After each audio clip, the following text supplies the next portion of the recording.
John, and as the weather continues, this warm weather, toxic algae blooms at local lakes become more common. And while most people in Erie are aware of the occasional algae bloom at Presque Isle, it happens other natural waterways across our region, such as Conneaut Lake. And our Tom Kowalski spoke with experts near Conneaut Lake to find out what owners should be on the lookout for. Good evening, Tom.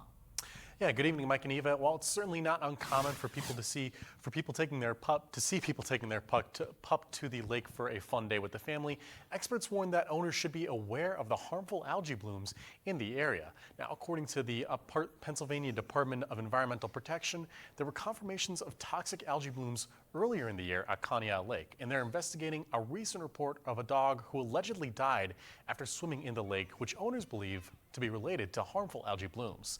Now, the DEP hasn't confirmed that the dog died due to algae blooms, but they did say we are at peak algae bloom season, and local veterinarians say the toxic algae can act fast. Often they can show signs very quickly, and the contact can lead to death within 30 minutes. Most often they may start with like seizure-like activity and then leading to changes in heart rate and respiratory rate, and often they stop breathing and then can pass before that. A lot of times pets don't even make it to the vet because it can happen so quickly.